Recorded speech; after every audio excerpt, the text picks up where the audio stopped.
नमस्कार प्रिय विद्यार्थियों। आज के वीडियो के माध्यम से हम लोग चर्चा करेंगे हिंदी साहित्य बीए तृतीय सेमेस्टर के बारे में। यानी अगर आप बीए थर्ड सेमेस्टर में हैं और हिंदी आपका सब्जेक्ट है तो हिंदी गद्य आपको पढ़ना पड़ेगा। हिंदी गद्य का आज मैं पूरा का पूरा पेपर सॉल्व करने का प्रयास करूंगा। इससे पहले जो मैंने पेपर सॉल्व किया था वो किसी यानी रज्जू भैया विश्वविद्यालय का था शायद। ये आपका बरेली विश्वविद्यालय का पेपर होगा। तो ऐसे ही ये पेपर ना केवल बरेली के लिए बल्कि आप देखिए कल वाला जो पेपर है पूरा का पूरा मैंने फंसा दिया। कल जो विश्वविद्यालय का पेपर वैसे जिसका आज पेपर था, कल मैंने लेक्चर लिया था या परसों लिया था, परसों वाले पेपर से आज वाले पेपर में सब कुछ आ गया और आपने अच्छा किया। अब ये वाला जो पेपर है अगर आज आप देखेंगे तो कल की परीक्षा के लिए बहुत ही महत्वपूर्ण होगा। और खास करके जो आने वाली विश्वविद्यालय की परीक्षाएं, खास करके राम मनोहर लोहिया अवध विश्वविद्यालय, वीर बहादुर सिंह पूर्वांचल विश्वविद्यालय, महात्मा गांधी काशी विद्यापीठ, जन नायक चंद्रशेखर बलिया विश्वविद्यालय, इसके अलावा एमजे पीआरयू बरेली रोहिलखंड, बासा कुंभरी Saharanpur, Raja Mahendra Pratap Singh state university, Siddharth university Kapilvastu, Chaudhary Charan Singh Meerut विश्वविद्यालय, छत्रपति साहू जी महाराज कानपुर विश्वविद्यालय, बुंदेलखंड यूनिवर्सिटी झांसी, डॉक्टर भीमराव अम्बेडकर आगरा विश्वविद्यालय, लखनऊ विश्वविद्यालय और ऐसे तमाम प्रकार के और विश्वविद्यालय जिनका नाम मैं नहीं ले पा रहा हूं, मां पाटेश्वरी विश्वविद्यालय, मां विंध्यवासिनी विश्वविद्यालय, इन सभी के लिए लेक्चर बहुत ही महत्वपूर्ण होगा। और इसके बाद में एक लेक्चर मैं ऑब्जेक्टिव वाले प्रश्न विद्यार्थियों के लिए लूंगा, तो उसको लेकर के आप तैयार रहिएगा, ठीक है। बहुत ही बारीकी के साथ हम चर्चा करेंगे हिंदी गद्य से बनने वाले मोस्ट इंपॉर्टेंट अति लघु उत्तरीय, लघु उत्तरीय और दीर्घ उत्तरीय प्रश्नों के बारे में। इससे पहले 3-4 प्रैक्टिस सेट मैं करवा चुका हूं, मॉडल पेपर करवा चुका हूं। ये मैं विभिन्न विश्वविद्यालय के क्वेश्चन पेपर डायरेक्टली आपको दिखाता हूं। पहले तो आज का जो वीडियो इसमें खास ये है क्योंकि आज का वीडियो में व्याख्या वाले प्रश्न जो होते हैं, जैसे कि किसी भी रचना की व्याख्या कैसे आती है और क्या लिखना होता है, कौन सी इंपॉर्टेंट व्याख्या है, आज के वीडियो के माध्यम से हम इसको भी रखे हैं, ठीक है। क्योंकि इससे पहले वाले प्रैक्टिस सेट में वो नहीं रहता था। आपकी काफी शिकायतें होती थी, गुरुजी लिखने वाले जो व्याख्या वाले प्रश्न होते हैं वो कैसे आएंगे। तो मैं आपको यही बताता था कि व्याख्या वाले प्रश्न नॉर्मली आते हैं, उसमें कोई दिक्कत नहीं होती है। लेकिन मैं आज आपको दिखाऊंगा कि कौन कौन से व्याख्या आती है और व्याख्या कितनी सरल होती है और कैसे उसको लिखना होता है। सब कुछ सरल भाषा में, आपकी अपनी भाषा में समझने का प्रयास करूंगा। महामैराथन क्लास में आप सभी का स्वागत है। हाय दोस्तों, मैं शिवम शुक्ला आप सभी दोस्तों का हार्दिक स्वागत करता हूं आपके अपने YouTube channel Shukla study point में। चले जानने का प्रयास करते हैं। और ये लेक्चर जो होगा ये थर्ड सेमेस्टर 2026 की परीक्षा, 27 की परीक्षा, 28 की परीक्षा के लिए इंपॉर्टेंट होगा, ठीक है। इससे बाहर कुछ नहीं आने वाला, ये बात आप ध्यान रखेंगे।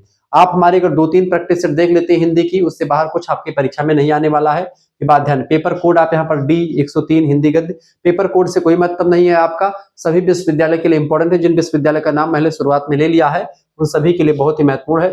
देखिए अति लघु उत्तरीय क्वेश्चन जो है उनके बारे में चर्चा करेंगे। वैसे पेपर आपको मैंने नहीं दिखाया ना, पेपर नहीं दिखाया है। चलिए मैं पहले आपको पेपर दिखा देता हूं, उसके बाद में फिर हम आगे बढ़ते हैं, ठीक है। तो पेपर चलिए पेपर आपको दिखाने में थोड़ा टाइम लगेगा क्योंकि पेपर अभी 1 मिनट रुकेंगे, मैं पेपर दिखाने का प्रयास करता हूं। पहले देखिए भैया ये पिछले साल का है पेपर, ठीक है। और ऐसे देखो यही पेपर आपकी परीक्षा में आता है। ये पेपर कोड आपका यहाँ पर आपको साफ साफ दिख रहा होगा, ये फलाने पेपर कोड है, यानी कि 41603 बीए आपका सेमेस्टर थर्ड एग्जामिनेशन 2024-25 का है। 25, 26, 26, 27, 28, 29 सभी के लिए यह लेक्चर बहुत ही महत्वपूर्ण होगा, ये बात आप ध्यान रखेंगे, ठीक है। क्योंकि इसमें जो क्वेश्चन है बहुत ही महत्वपूर्ण है। पिछले कम से कम 7 सालों से मैं बीए के क्षेत्र में अध्यापन का कार्य कर रहा हूं शुक्ला स्टडी पॉइंट चैनल पर। तो अनुभव है कि कौन से क्वेश्चन परीक्षा में आते हैं।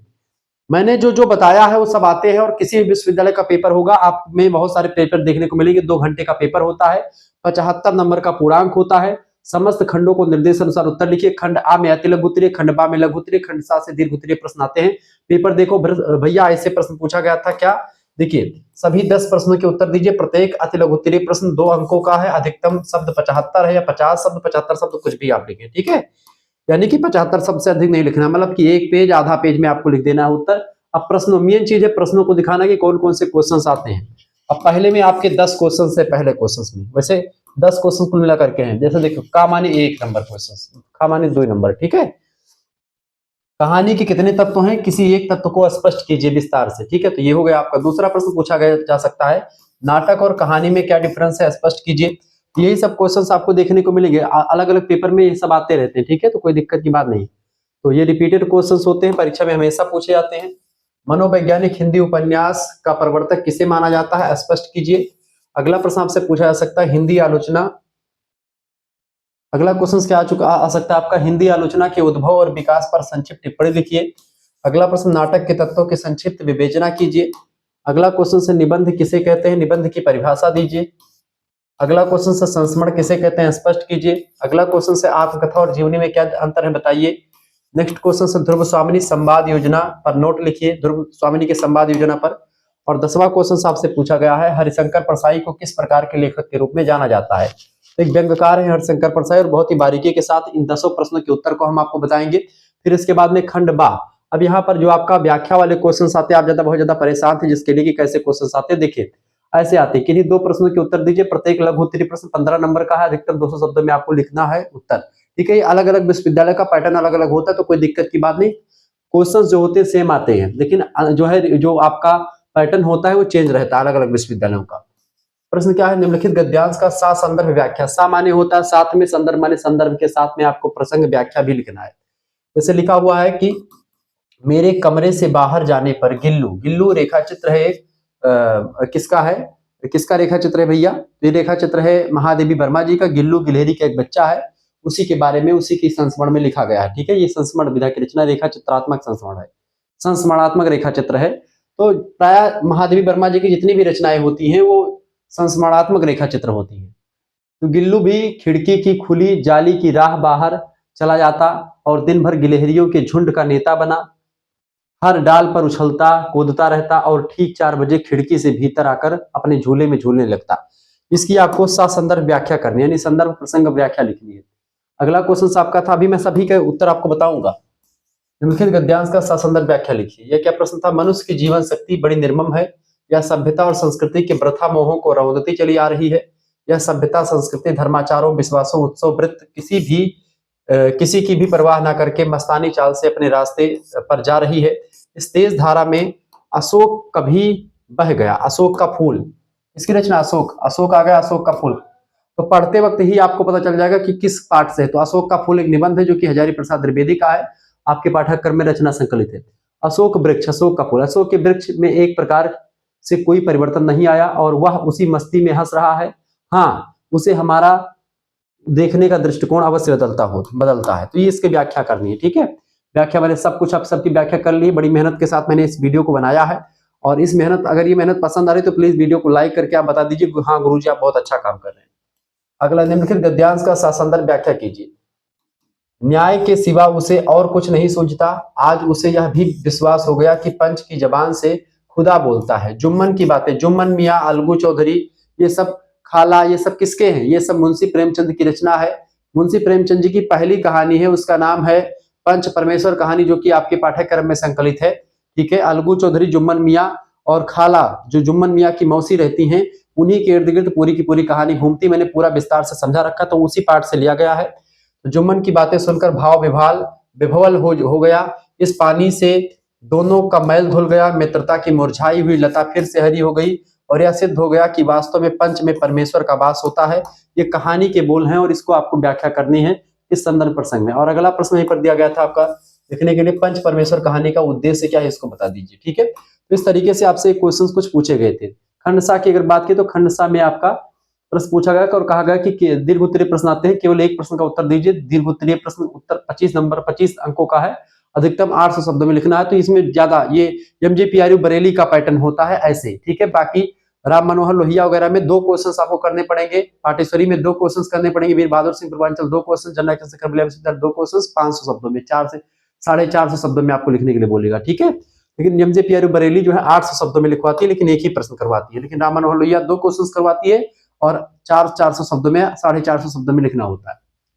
देखिए, भारतेंदु हरिश्चंद्र की भाषा शैली पर प्रकाश डालिए। अगला प्रश्न है, अशोक के फूल निबंध की विशेषताएं बताइए। अगला प्रश्न, स्मारक साहित्य किसे कहते हैं, इसकी विधाओं पर प्रकाश डालिए। स्मारक साहित्य को रेखा चित्र और संस्मरण दोनों इसके अंतर्गत आते हैं, तो इसके बारे में आपको बताना। तो इस तरीके से आपके 3 क्वेश्चन है, इनमें से एक क्वेश्चन आपको करने हैं। वैसे मैं इन सभी प्रश्नों के उत्तर को आपको बताने वाला हूँ। ठीक है, तो आइए हम चर्चा करने का प्रयास करते हैं कि आखिरकार कौन कौन से क्वेश्चन आपकी परीक्षा की दृष्टि से इंपॉर्टेंट। तो ये सारे प्रश्न इंपॉर्टेंट है, इन सभी का उत्तर आपको देखने का प्रयास, मैं बताने का प्रयास करूंगा। चलिए देखिए, तो यही आपका था खंड आ, अति लघु उत्तरीय प्रश्न 75 शब्दों में आपको लिखने के लिए बोला गया था। सभी 10 प्रश्नों के उत्तर देना है, प्रत्येक प्रश्न 2 नंबर का है। ठीक है, पहला प्रश्न आप देखेंगे, पेपर में यही तो था, पेपर आपने देखा होगा, पेपर यही था। चले प्रश्न क्या था कि कहानी के कितने तत्व हैं, किसी एक तत्व को स्पष्ट कीजिए। देखिए कहानी कला के वैसे तो 6 तत्व हैं बेसिकली। कहानी कला के तत्व पूछे, उपन्यास कला के तत्व पूछे, या फिर एकांकी का तत्व पूछे, या फिर नाटक का तत्व पूछे। 6 तत्व होते हैं सभी में प्रायः। नाटक में एक तत्व बढ़ जाता है, वो होता है अभिनेता या मंचन करना। ठीक है, मंचीयता और अभिनेता 2 तत्व उसमें बढ़ जाते हैं। नाटकीयता वो भी एक तत्व बढ़ जाता है नाटक में। जबकि कहानी में 6 तत्व होते हैं, उपन्यास में 6 तत्व होते हैं, सभी रचनाओं में अधिकतर 6 ही तत्व होते हैं, लेकिन नाटक में थोड़ा बढ़ जाते हैं। ठीक है, अगला जब मैंने पेपर बताया था तो उसमें नाटक के तत्वों के बारे में पूछा गया था, इसमें कहानी का तत्व पूछा गया है।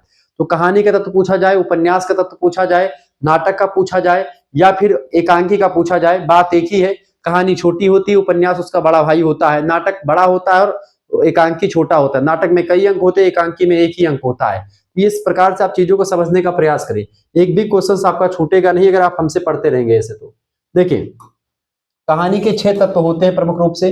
पहला तत्व होता है कथानक। कथानक माने क्या होता है? प्लॉट। प्लॉट माने क्या होता है? एक स्टोरी। ठीक है, दूसरा होता है पात्र एवं चित्रण, यानी कैरेक्टर्स होते हैं, कुछ डायलॉग वगैरह, मतलब कुछ व्यक्ति होते हैं जो कि कहानी उन्हीं के माध्यम से चलती है। ठीक है, तीसरा होता है संवाद शैली, यानी डायलॉग डिलीवरी होती है। जैसे कि एक मूवी में आप देखते तो डायलॉग कुछ हीरो बोलते हैं, हीरोइन बोलती है, तो वही डायलॉग। तीसरा है देश काल और वातावरण। ठीक है, चौथा है देश काल और वातावरण। ठीक है, यानी कि कहाँ की कहानी, सेटिंग है जिसको अंग्रेजी में कहते हैं, कहाँ की कहानी है। ठीक है, किस परिवेश की है, कहाँ वातावरण, कहाँ का देश, किस देश की है। इसके अलावा भाषा और शैली कैसी, लैंग्वेज एंड स्टाइल उसकी कैसी है। ठीक है, किस भाषा की कहानी है, किस शैली में लिखी गई है। और सबसे इंपॉर्टेंट होता है उद्देश्य, यानी कि पर्पस, कहानी लिखने के पीछे का क्या उद्देश्य है। ये 6 तत्व होते हैं कहानी के भी, और यही 6 तत्व होते हैं बेटा किसके, उपन्यास के भी 6 तत्व यही होते हैं। तो उपन्यास के भी तत्व पूछे, उपन्यास का भी तत्व होता है। रही बात नाटक की, तो नाटक के भी तत्व होते हैं। नाटक में बस एक आपका अभिनेता वाला तत्व जो होता है, अभिनय करने का या मंचन करने का जो गुण होता है वो शामिल हो जाता है। और यही बात एकांकी में हो जाती है। तो एकांकी नाटक जो, एकांकी जो होती है, एक अंक का नाटक होता है, नाटक जो है वो कई अंक का होता है। एकांकी में एक या 2 दृश्य हो सकते हैं, नाटक में कई सारे दृश्य होते हैं, कई सारे अंक होता है। उपन्यास जो होता है उसमें कई सारी कहानियां एक साथ चलती रहती है। उपन्यास बड़ा होता है, कम से कम 300-400 पेज का होता है। जो कहानी होती है 2 पेज, 4 पेज, 5 पेज, 10 पेज की होती है। ठीक है, इस तरीके से कहानी छोटी होती है, उपन्यास बड़ा होता है। ऐसे ही एकांकी छोटी होती है और नाटक बड़ा होता है। जिस तरीके से नाटक और एकांकी का अंतर है, उसी तरीके से उपन्यास और कहानी में अंतर होता है। उपन्यास, कहानी, नाटक, एकांकी, इन चारों के तत्व जो होते हैं समान होते हैं। बस नाटक और एकांकी में अभिनेता और मंचन का करने का गुण जो होता है ये थोड़ा सा बढ़ जाता है उसके तत्व में, बाकी सब सेम होता है। आपसे कुछ भी पूछे आप आराम से बता दीजिएगा। ठीक है, तो आपने समझा। अब यहीं पर एक चीज और कह रहा था क्वेश्चन में कि जो है किसी एक तत्व को स्पष्ट कीजिए। अब एक तत्व, जैसे मैंने एक तत्व का स्पष्टीकरण मैं कर रहा हूं। ठीक है, कथानक का। कथानक क्या होता है? देखिए कथानक जो होता है बाबू, कहानी का आधार या ढांचा होता है। यह कहानी में घटने वाली घटनाओं का एक क्रमबद्ध विकास होता है, जिसमें जो है स्टोरी आगे बढ़ती है। बिन कथानक कहानी का क्या फायदा, यानी बिना कथानक की कहानी का कोई उद्देश्य नहीं होता, कोई मतलब नहीं होता। कथानक ही बताता है कि कहानी कहाँ से शुरू होती हुई है और बीच में क्या मोड़ आया है, यानी क्लाइमैक्स, यानी कहानी का उत्थान, कहानी में क्लाइमैक्स यानी जो मोड़ आता है, और कहानी में उसका अंत क्या होता है, यानी कि उसका एक प्रकार से एंडिंग कैसी होती है। तो कहानी एक प्रकार से 3-4 तत्वों से होकर के, 3 तत्व होते हैं इसमें, कहानी का प्रारंभ, कहानी का एक प्रकार से क्या, कहानी का उसमें क्या होता है, एक मोड़ कहानी का यानी क्लाइमैक्स, और एक होता है कहानी का अंत। ठीक है, तो इस तरीके से आपने इन चीजों को समझा। दूसरा क्वेश्चन आपसे पूछा गया भाई, दूसरा प्रश्न देखेंगे, नाटक तथा कहानी में क्या अंतर है स्पष्ट कीजिए। नाटक और कहानी में क्या अंतर है? नाटक और कहानी प्रमुख अंतर निम्नलिखित है। देखिए इनके तत्व जो है समान होते हैं, कोई दिक्कत नहीं है। नाटक का मुख्य उद्देश्य होता है मंचन, जिसको अभिनय करना कहते हैं। ठीक है, नाटक में क्या होता है, अभिनय होता है, जबकि कहानी का मुख्य उद्देश्य होता है पठन करना। कहानी को पढ़ करके आनंद की प्राप्ति ली जाती है और नाटक को देख करके आनंद की प्राप्ति ली जाती है। नाटक में जो है, नाटक जो होते हैं मंचन के लिए लिखे जाते हैं और कहानी पढ़ने के लिए लिखी जाती है। ठीक है, तो नाटक जो होता है वो मंच के लिए होता है, उसमें अभिनय किया जाता है, लेकिन जो है कहानी में ऐसा गुण नहीं होता। दूसरा अंतर, नाटक में संवाद यानी कथोपकथन अनिवार्य होता है। बिना कथोपकथन के, बिना संवाद शैली के नाटक जो है आगे नहीं बढ़ता। नाटक में छोटे छोटे चीजें होती हैं, डायलॉग होते हैं जो मंच पर पात्र जो होते हैं एक दूसरे से करते रहते हैं, तो होता है आपका नाटक अनिवार्य होता है और प्रमुख होते हैं। संवाद शैली नाटक में होना बहुत जरूरी है। जबकि कहानी में वर्णन यानी कि डिस्क्रिप्शन की प्रधानता होती। कहानी में किसी भी चीज को विस्तार से समझाया जाता है, ना कि एक प्रकार से छोटे छोटे वाक्यों के माध्यम से। तो छोटे छोटे कथन या संवाद शैली कहानी में कम दिखती है। लंबे लंबे कथन या समझा करके डिस्क्रिप्शन के साथ बताया जाता है, जबकि नाटक में क्या होता है, एक व्यक्ति बोलेगा, फिर दूसरा बोलेगा, दूसरा तीसरा, इस तरीके से चलता रहेगा। संवाद यानी कथोपकथन नाटक में कहानी से कहीं ज्यादा होता है। ठीक है, ये दूसरा अंतर। तीसरा अंतर समझे, नाटक समय और अंक यानी एक्ट की सीमाओं से बंधा होता है, जबकि कहानी प्रायः छोटी, एक घटना प्रधान और मुक्त होती है। यानी कि नाटक जो होता है समय और अंक की सीमाओं से बंधा होता है। नाटक जो होता है जैसे 7 अंक, 4 अंक, 3 अंक, 5 अंक इसमें होते हैं, जबकि कहानी छोटी घटना होती है, एक घटना होती है, किसी एक घटना का प्रधान और मुक्त होकर के उसका वर्णन एक कवि करता है, जो 20 मिनट में पढ़ के खत्म की जाती है। तो कहानी प्रायः नाटक से छोटी होती है। नाटक कई अंकों में बटा हुआ होता है, जबकि कहानी किसी अंक में नहीं बटी होती। कहानी एकदम सीधी सपाट होती है, उसको पढ़ करके तुरंत खत्म कर सकता है आदमी 20 मिनट में। ठीक है, उपन्यास जो होता है वो थोड़ा लंबा होता है। उपन्यास जो होता है नाटक से भी बड़ा हो सकता है। क्लियर। अगला, नाटक का प्रभाव तत्काल और सामूहिक होता है, जबकि कहानी का प्रभाव एकाकी और धीरे धीरे होता है। ठीक है, तो कहानी का इफेक्ट जो होता है एकाकी होता है और धीरे धीरे मनुष्य पर पड़ता है, जबकि नाटक का प्रभाव तत्काल और सामूहिक होता है। गली नाटक, नुक्कड़ नाटक ये सब होते रहे प्रायः। ठीक है, ये सब ध्यान रखिएगा। अब आगे बढ़ते तीसरा क्वेश्चन। उससे पहले आपको मैं बता दूं कि अगर आपको हमारे पीडीएफ को प्राप्त करना है, हमारे से जुड़ना है, कोर्स से ज्वाइन होना है, आप एसएमएस कर दीजिएगा 9984 039 139। इस नंबर पर आप एसएमएस कर दीजिएगा। मात्र 100 रुपए फीस, मात्र और मात्र 100 रुपए फीस में पूरे 3rd सेमेस्टर का नोट्स आपको मिल जाएगा सभी सब्जेक्ट का। अपना नाम लिख दीजिएगा, अपनी यूनिवर्सिटी का नाम लिख दीजिएगा, अपने सब्जेक्ट के नेम लिख दीजिएगा, और आपकी सेमेस्टर में है, 3rd सेमेस्टर में आप है लिख दीजिएगा। और एसएमएस तभी करिएगा जब आपको लेना हो। हमारे ख्याल से आपके लिए एक सेमेस्टर का लेंगे तो आपके लिए 100 रुपए फीस लगेगा। कैसे फीस जमा करनी है, आपके पास एक, जैसे आप इतना लिख करके एसएमएस भेजेंगे व्हाट्सएप पर, आपके पास एक क्यूआर कोड यानी स्कैनर भेजा जाएगा, और उसी स्कैनर पर आपको मात्र 100 रुपए फीस जमा कर देने होंगे। और जैसे ही फीस जमा करेंगे आपको व्हाट्सएप ग्रुप से जुड़ जाएगा, वहीं पर आपको लाइव क्लास की link, video lecture, PDF note सब कुछ मिलेगा। ये एक सेमेस्टर की फीस 100 रुपए है। इसमें आपको सभी सब्जेक्ट का नोट्स मिल जाएगा, जैसे आपका हिंदी, ज्योग्राफी, पॉलिटिकल साइंस, जो भी सब्जेक्ट होगा आपका सभी का मिल जाएगा मात्र इसी 100 रुपए फीस में। लेकिन अगर आप चाहते हैं कि गुरुजी हम 3rd सेमेस्टर में है, 3rd सेमेस्टर का पेपर तो हो ही जाएगा अभी दिसंबर तक, जनवरी तक, तो उसके बाद में हम 4th सेमेस्टर में जाएंगे, तो क्या 4th सेमेस्टर के लिए हम जुड़ेंगे तो हमको अलग से फीस लगेगी? बिल्कुल, एक सेमेस्टर की फीस 100 रुपए है। लेकिन अगर आप दूसरे, यानी कि अगर चाहते केवल हम 4th सेमेस्टर का जुड़ जाए, गुरुजी हम 3rd का नहीं पढ़ना चाहते, तो क्या 4th का एडमिशन अभी आप ले लेंगे और जब क्लास आपकी स्टार्ट होगी तो उसमें आप हमको जोड़ देंगे? बिल्कुल जोड़ देंगे। केवल 4th सेमेस्टर की क्लास लेंगे, केवल 4th सेमेस्टर की क्लास लेंगे तो उसके लिए फीस केवल 100 रुपए है। ठीक है, केवल 3rd का लेंगे तो उसके लिए भी फीस 100 रुपए है। ठीक है, ये फीस आप किसी दूसरे से भी जमा करवा सकते हैं, स्कैनर पर फीस जमा करवा दीजिए, स्क्रीनशॉट भेज दीजिएगा, आपको जोड़ दिया जाएगा। लेकिन अगर जो बच्चा 3rd एंड 4th का इकट्ठा लेगा तो क्या उसका 100-200 रुपए लगेगा? बिल्कुल नहीं लगेगा। अगर मतलब कि दोनों सेमेस्टर का एक साथ जो बच्चा लेता है उसकी फीस और फीस कितनी, मात्र और मात्र 150 रुपए फीस लगी। कितने रुपए बेटा? 150 रुपए फीस में आपका 3rd सेमेस्टर का पूरा नोट्स आपको मिलेगा, सभी सब्जेक्ट का प्रैक्टिस सेट मिलेगा, जो कि आपकी परीक्षा में सीधे तौर पर आएगा। जैसे कल पेपर है तो आज अगर नोट्स प्राप्त कर लेंगे तो कल की परीक्षा में उसको पढ़ करके जाइएगा, आपका काम हो जाएगा। ठीक है, और जो बच्चे, और उसके बाद में भी आपका 4th सेमेस्टर का लाइव क्लास 6 महीने तक आपको पूरा ग्रुप मिलता रहेगा, जिसमें आपको सब कुछ मिलता रहेगा, notes, previous year question paper, साल पेपर। और 4th सेमेस्टर का जो पेपर होगा ऑब्जेक्टिव होने वाला है। ऑब्जेक्टिव परीक्षाओं में आपके नंबर भर भर के आने वाले हैं। आपको 100 में से 100 नंबर आपके आ सकते हैं अगर ऑब्जेक्टिव परीक्षा में आपने अच्छी तैयारी कर ली। कम से कम एक सब्जेक्ट के 5-5 प्रैक्टिस सेट मैं तैयार करूंगा ऑब्जेक्टिव वालों के लिए, तो वो आपके लिए बहुत जरूरी होगा 4th सेमेस्टर वाला।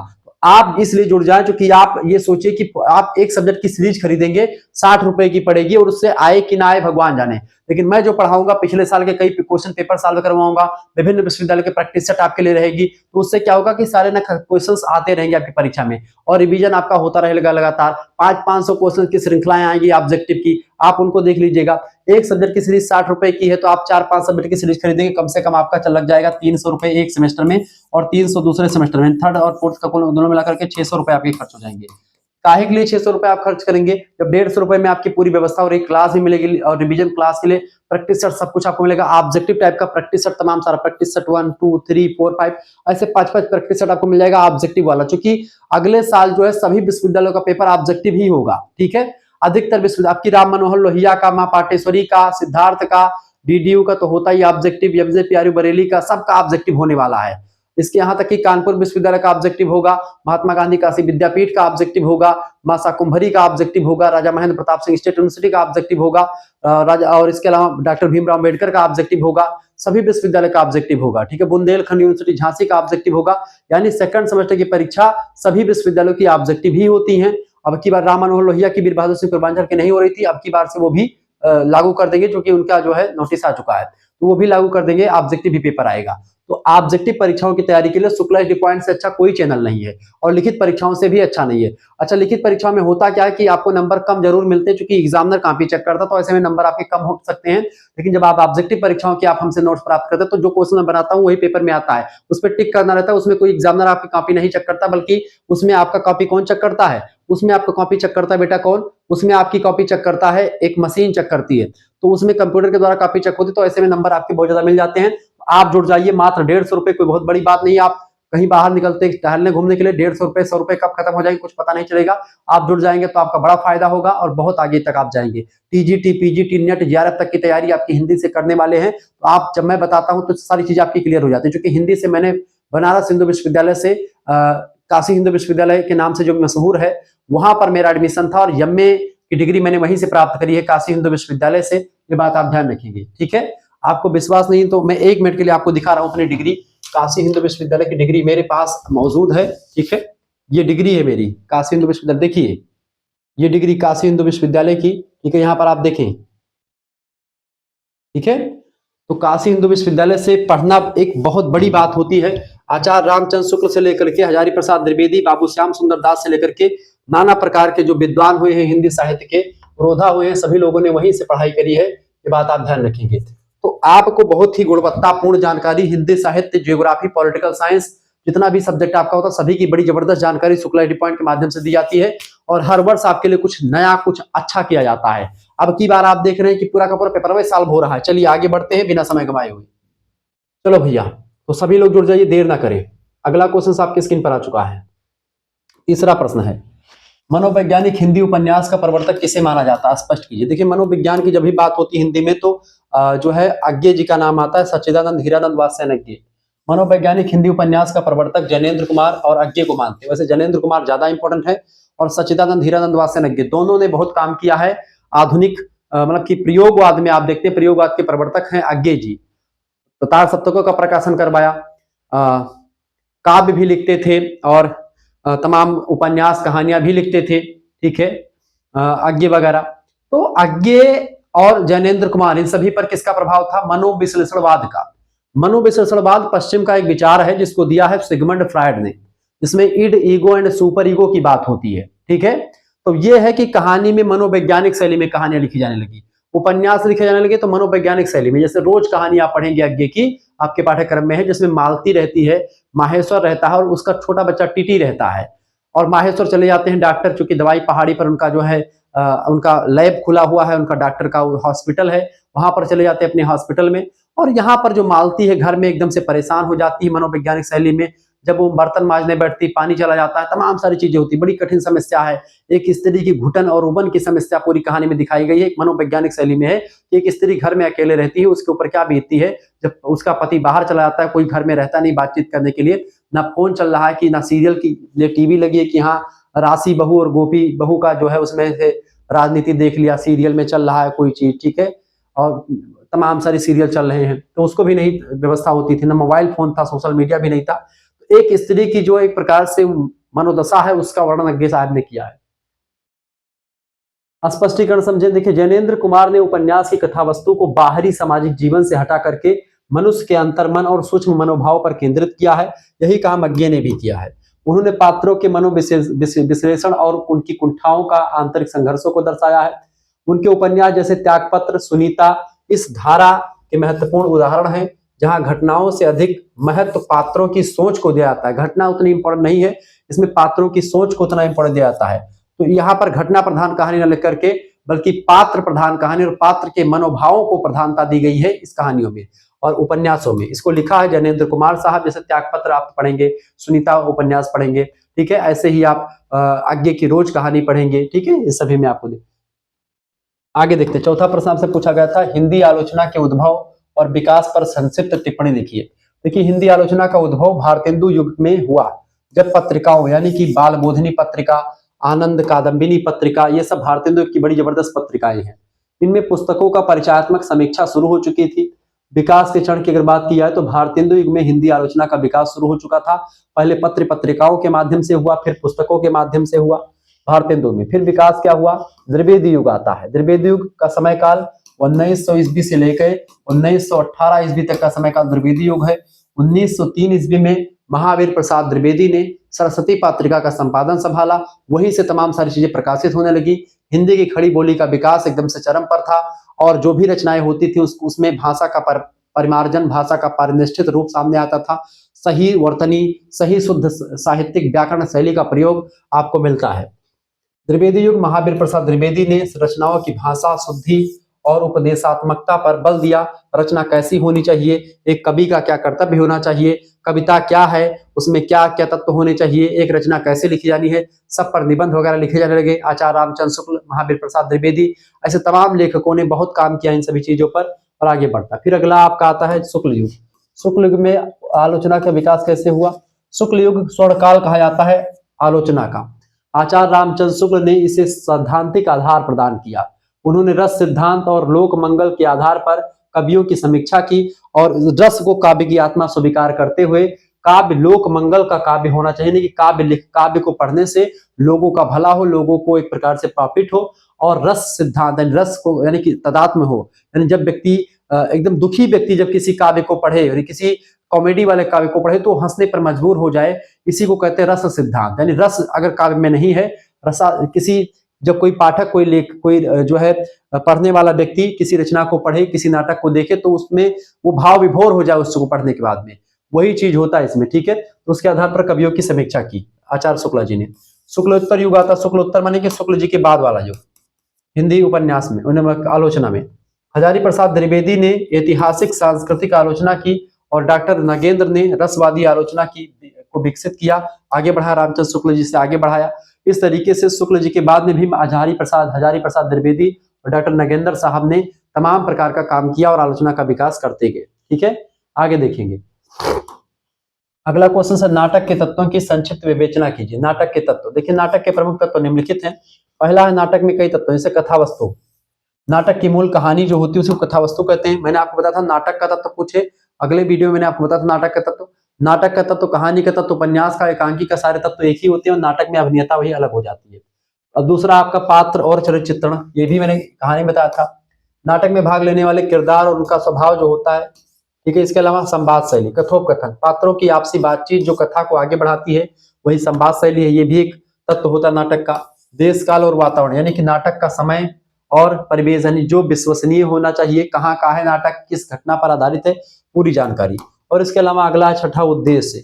उद्देश्य की बात की तो नाटक लिखने का प्रयोजन या संदेश क्या है ये होता है। और अगला होता है आपका जो कहानी और उपन्यास में नहीं होता, केवल नाटक में होता है, वो होता है अभिनय या रंगमंचता, वह क्षमता जिससे नाटक को सफलतापूर्वक मंच पर प्रस्तुत किया जा सके। ऐसे नाटकों को नाटक अगर लिखे जाते तो वही नाटक होता, नहीं तो फिर वो कहानी ही मात्र रह जाता है, जिसमें मंचन का गुण नहीं रहता, बस वो कहानी या उपन्यास के रूप में ही रह जाता है।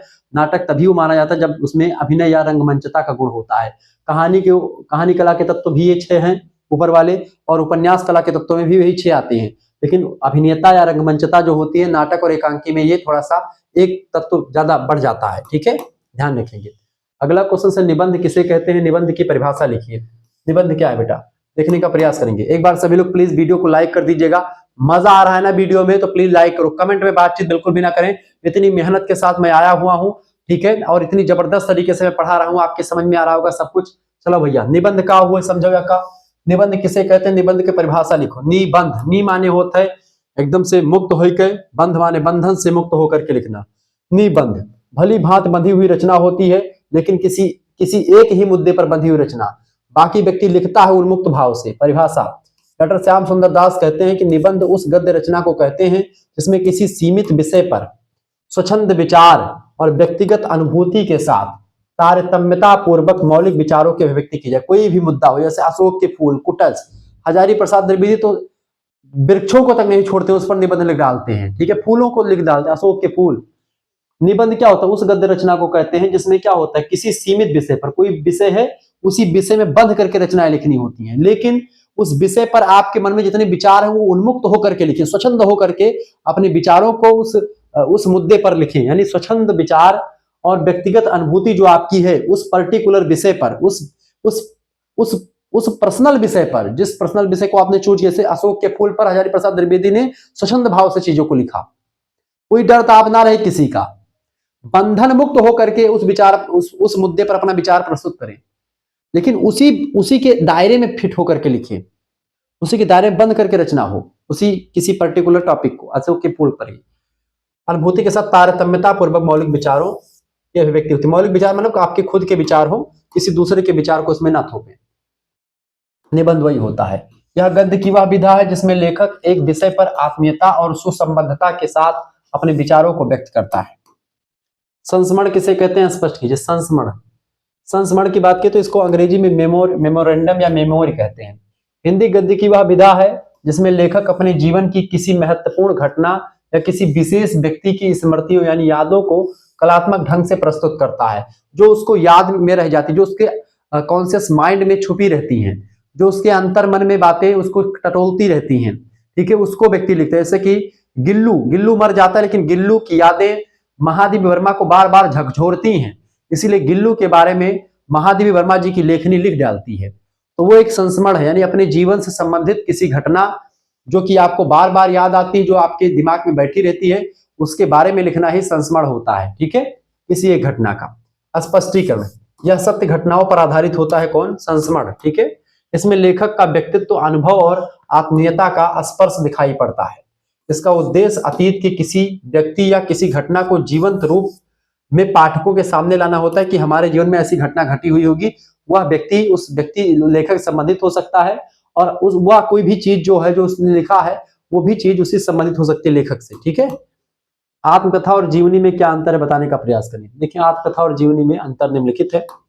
आत्मकथा वह है जिसे व्यक्ति स्वयं अपने जीवन के बारे में लिखता है, जबकि जीवनी वह है जिसे कोई अन्य लेखक किसी दूसरे व्यक्ति के जीवन के बारे में लिखता है, जो एक प्रसिद्ध व्यक्ति है। आत्मकथा व्यक्ति लेखक जो होता है खुद के बारे में लिखता है, जैसे कि क्या भूलूं क्या याद करूं, हरिवंश राय बच्चन ने अपनी आत्मकथा लिखी तो उन्होंने खुद लिखा। ऐसे ही जूठन नाम की आत्मकथा ओम प्रकाश वाल्मीकि ने लिखी है, एक दलित साहित्य की एक महत्वपूर्ण रचना है। तो जूठन एक आत्मकथा है किसकी? ओम प्रकाश वाल्मीकि की, तो उन्होंने खुद के बारे में लिखा है। ठीक है, तो वो आत्मकथा है। जबकि कलम का सिपाही किसने लिखा है? मुंशी प्रेमचंद जी के पुत्र ने लिखा कलम का सिपाही। मुंशी प्रेमचंद जी के पुत्र का नाम है अमृत राय। अमृत राय ने लिखा कलम का सिपाही। किसके बारे में लिखा है? मुंशी प्रेमचंद जी के बारे में लिखा। तो कलम का सिपाही एक जीवनी है, किसकी जीवनी है? मुंशी प्रेमचंद की जीवनी है। किसने लिखा है? उनके पुत्र अमृत राय ने लिखा है। तो तात्पर्य यह है कि यानी जीवनी जो होता है किसी प्रसिद्ध व्यक्ति, किसी प्रसिद्ध कवि या लेखक के बारे में, किसी प्रसिद्ध पर्सनालिटी के बारे में, व्यक्तित्व के बारे में जो कि बहुत ही प्रसिद्ध है, फेमस है, उसके बारे में कोई लेखक, कोई साहित्यकार जो अपनी लेखनी चलाता है साहित्यिक शैली में, एकदम से उसके बारे में विस्तार से उसके जीवन की कथा को लिखता है, उसको जीवनी कहते हैं। लेकिन जब वही लेखक, वही साहित्यकार अपने खुद के बारे में अपनी ही लेखनी से साहित्यिक शैली में बढ़िया तरीके से लिखता है अपने जीवन की सारी कथा को, उसको आत्मकथा कहते हैं। आत्मा ने कि खुद के बारे में लिखना आत्मकथा, किसी दूसरे के बारे में लिखना जीवनी। ठीक है, ऑटोबायोग्राफी कहते हैं आत्मकथा को, और जो है बायोग्राफी कहते हैं जीवनी को। ठीक है, आत्मकथा का दृष्टिकोण आत्मनिष्ठ यानी कि सब्जेक्टिव होता है, जो व्यक्तिगत अनुभव और भावनाओं पर आधारित होती है। तो आत्मकथा जो होती है व्यक्तिगत अनुभव और भावना पर आधारित होती है। आत्मकथा लिखते समय आप कुछ भी लिख सकते हैं, आपसे कोई पूछने नहीं आएगा, आपके पास तथ्य हैं, आप लिख दीजिए। आप कोई भी घटनाओं को छुपाना चाहते तो आप छुपा भी सकते हैं आत्मकथा में, क्योंकि आप अपने बारे में लिख रहे हैं। तो अधिकतर लोग आत्मकथा लिखते समय अपने बुराइयों को कम लिखते हैं, अच्छाइयों को ही ज्यादा लिखते हैं।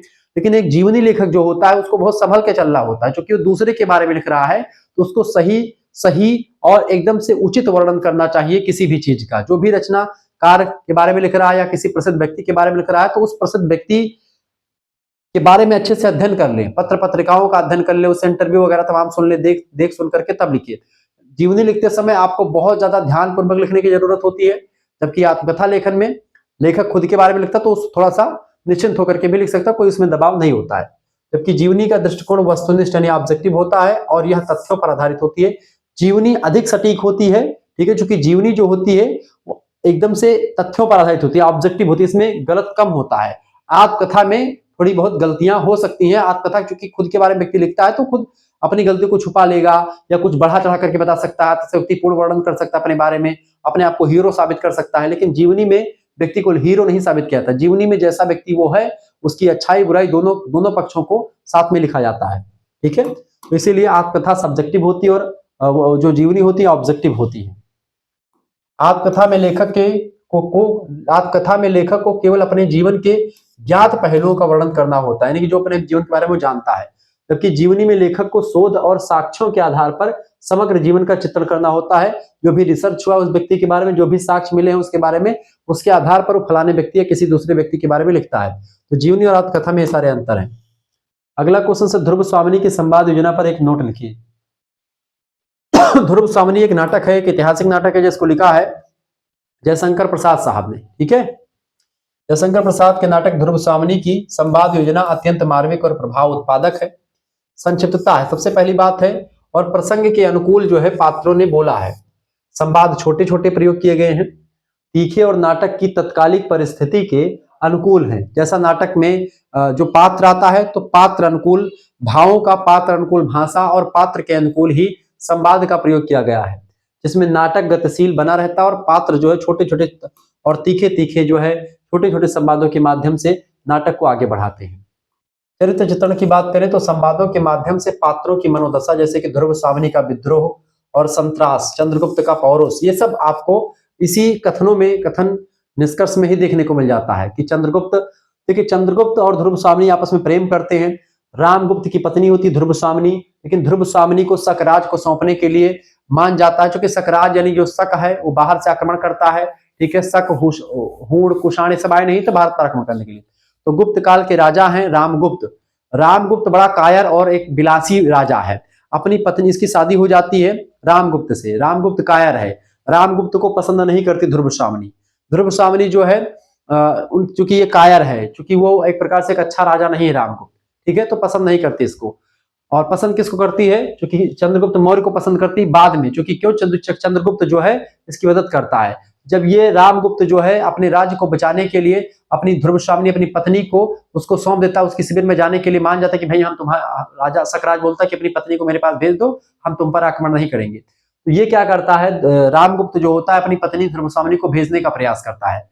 तो वो ध्रुव स्वामिनी को बड़ा कष्ट होता है। ध्रुव स्वामिनी अपनी नारी की जो मर्यादा है, जो उसकी मानवता है, उसको ध्यान में रख करके, और वो कहती कि मैं नहीं जाने वाली। वो चंद्रगुप्त के साथ मिल करके और भी कुछ लोगों के मिल करके और एक रणनीति बनाती है, प्लान बनाती है, और खुद पुरुष का भेष धारण करती है ध्रुव स्वामिनी और जाती है शकराज को मारती है। वहां पर उनके शिविर में जाती है पुरुष का वस्त्र धारण करके। फिर उसके बाद चंद्रगुप्त भी पहुंच जाता है और इस तरीके से शकराज को मारते हैं। तो यही कहानी है पूरी। और फिर चंद्रगुप्त से प्रेम करती, चंद्रगुप्त से दोबारा शादी भी करती है। तो ये कहानी उस समय दूसरी शादी करने की भी कहानी है। एक स्त्री अगर एक बार शादी हो गई तो इसका मतलब ये नहीं कि वो किसी के बंधन में एकदम से बंध करके रहे, वो मुक्त हो सकती है, वो दूसरे से भी शादी कर सकती है। क्योंकि अगर वो अच्छे तरीके से नहीं रख रहा है उसको मार रहा है, उसको पीट रहा है, या उसके साथ गलत व्यवहार कर रहा है दूसरे। अब देखो, अपनी स्त्री को किसी दूसरे पुरुष के पास, पराये पुरुष के पास भेजना, एक स्त्री की जो आत्म, एक प्रकार से वो है गरिमा है उसकी, जो कहीं ना कहीं पे वो है जो आत्मा है उसकी, वो उसको कैसा लगेगा कि एक पुरुष, वो पुरुष ही क्या जो अपनी पत्नी को किसी दूसरे पराये पुरुष के पास भेज दे। वो मूर्ख पुरुष होगा और उसको उसी दिन चुल्लू भर पानी में डूब मरना चाहिए ऐसे पुरुष को। वो कायर है, वो विलासी राजा है, उसके पास कई दासियां, कई महारानियां हैं। ऐसे में वो भेज देता है, उसमें उसको ज्यादा उतना नहीं कष्ट होता है। वही दिक्कत है। तो लेकिन चंद्रगुप्त से प्रेम करते ध्रुव स्वामिनी, और इस तरीके से जो है कहानी में कहीं ना कहीं पे कल्पना का प्रयोग करके, और बड़ी जबरदस्त कहानी है। तो वही चीज है, ठीक है। यहाँ पर चंद्रगुप्त का पौरुष दिखता है, ध्रुव स्वामिनी का विद्रोह दिखता है, संत्रास दिखता है, जो दिखाती है। भाषा शैली, भाषा में संस्कृत निष्ठ तत्सम शब्दावली का प्रयोग हुआ है, जो नाटक को ऐतिहासिक गरिमा प्रदान करता है। क्योंकि प्रसाद के नाटकों में आपको मिलेगा बढ़िया जबरदस्त भाषा का प्रयोग। उद्देश्य संप्रेषण, संवाद नाटक के मुख्य उद्देश्य यानी नारी मुक्ति की कहानी को दिखाता है, नारी मुक्त हो सकती है। पुनर्विवाह को दिखाता है, और विवाह विच्छेद यानी कि तलाक भी लेने की व्यवस्था है इसमें। यानी वो रामगुप्त से अपने विवाह बंधन को तोड़ लेती है, वो चंद्रगुप्त से दोबारा पुनर्विवाह कर लेती है। वह एक प्रकार से नारी एक पुरुष की रखेल नहीं होती, पुरुष के बंधन में बंध करके नहीं रह सकती है। वो पुरुष से स्वतंत्र भी है, उसका स्वतंत्र अस्तित्व भी होता है, वो खुद भी सोच सकती है। इस बात को यहाँ पर दिखाया गया है। इसको स्पष्टता के साथ पाठकों दर्शकों तक पहुंचाने का काम जयशंकर प्रसाद करते हैं। जयशंकर प्रसाद वो रचनाकार हैं जो कहते हैं कि नारी तुम केवल श्रद्धा हो, विश्वास रजत नग पगतल में, नीर स्रोत सी बहा करो जीवन के सुंदर समतल में। जयशंकर प्रसाद वह व्यक्ति हैं, उन्होंने जबरदस्त तरीके से नारी की जो अखंडता है, उनकी जो गरिमा है, उसको, एक नारी की जो अस्मिता है, उस अस्मिता की खोज में रचना को लिखा। अगला प्रश्न 10वां नंबर, हरिशंकर परसाई को किस प्रकार के लेखक के रूप में जाना जाता है? हरिशंकर परसाई जी की बात की जाए तो हरिशंकर परसाई हिंदी साहित्य में मुख्य रूप से व्यंग के लेखक के रूप में जाने जाते हैं। ठीक है, इन्होंने ऐसे ऐसे व्यंग लिखे हैं जिसको पढ़ने में बड़ा मजा आता है। जैसे कि इनका जो व्यंग है, आप भोला राम का जीव रचना पढ़ेंगे, हरिशंकर परसाई की रचना है। ठीक है, एक व्यंग है। उन्हें हिंदी का पहला सफल और प्रतिष्ठित व्यंगकार माना जाता है। कहानी के माध्यम से भ्रष्टाचार या जो भी समाज में समस्याएं हैं उस पर तीक्ष्ण व्यंग करने का काम हरिशंकर परसाई से बेहतर हिंदी साहित्य में कोई नहीं कर पाया। वह अपनी रचनाओं में सामाजिक, राजनीतिक और धार्मिक पाखंडों पर तीखा व्यंग करते थे। उनकी शैली सरल है, विनोदपूर्ण है और प्रभावी होती है, जिसके माध्यम से वे गहरी से गहरी बात भी सहजता के साथ और हंस खेल में कह जाते हैं। और यही एक व्यंगकार की शैली होती कि हंसी हंसी में गहरे से गहरे मुद्दे को पाठकों तक पहुंचा देना और समस्या को बहुत अच्छे तरीके से सॉल्व कर देना। ये एक सरल जो है उपन्यास की जो है एक व्यंगकार की पहचान होती है। अब ये हो गया आपका अति लघु उत्तरीय प्रश्न समाप्त। अब खंड बा लघु उत्तरीय प्रश्न की बात करेंगे। 200 शब्दों में लिखना है। नोट के 2 प्रश्नों के उत्तर दे। प्रत्येक प्रश्न का उत्तर आपको प्रत्येक प्रश्न का उत्तर आपको 200 शब्द में देना है। 15 नंबर का क्वेश्चन है। अब आपका यहीं पर आपको व्याख्या करने को लेकर के आ चुका है। अब यहीं पर आपसे क्वेश्चन पूछा तो व्याख्या को लेकर के आप परेशान थे, व्याख्या कैसे आएगी गुरुजी? देख लीजिए भैया, व्याख्या ऐसे आती है, ये बात आप ध्यान रखिएगा। ठीक है, देखिए, निम्नलिखित गद्यांश का संदर्भ व्याख्या प्रस्तुत कीजिए। आइए व्याख्या देखते हैं। ये आपका क्या था? मेरे कमरे से बाहर जाने पर गिल्लू भी खिड़की की खुली जाली की राह बाहर चला जाता और दिन भर गिलहरियों के झुंड का नेता बना रहता। हर डाल पर उछलता कूदता रहता और ठीक 4 बजे वह खिड़की से फिर भीतर आकर के अपने झूले में झूलने लगता। ये रेखा चित्र जो है, ये संस्मरण जो है बेटा किसका है? ये संदर्भ लिखेंगे रेफरेंस। प्रस्तुत गद्यांश हमारी पाठ्य पुस्तक लिखेंगे, ऐसे संदर्भ यही लिखा जाता है। प्रस्तुत गद्यांश हमारी पाठ्य पुस्तक में संकलित महादेवी वर्मा के द्वारा रचित प्रसिद्ध संस्मरण गिल्लू से लिया गया है। एक संस्मरण है, ये गिल्लू नाम का संस्मरण है, उसी से लिया गया है। प्रसंग लिखेंगे, कॉन्टेक्स्ट क्या है? इस अंश में लेखिका महादेवी वर्मा ने अपनी पालतू गिलहरी, जो गिल्लू छोटा सा बच्चा है गिलहरी का, उसको रास्ते में मिल जाता है, उसकी माता मर गई है, उसको अपने घर पे लेकर के जाती है और उसके बाद में वो उसको पालने की शुरू कर देती है, पालती है और खिड़की से बार बार बाहर निकलता है, जाकर के पेड़ों वगैरह पर खेलता है, फिर शाम की मीटिंग में 4 बजे फिर से लौट करके घर में आ जाता है।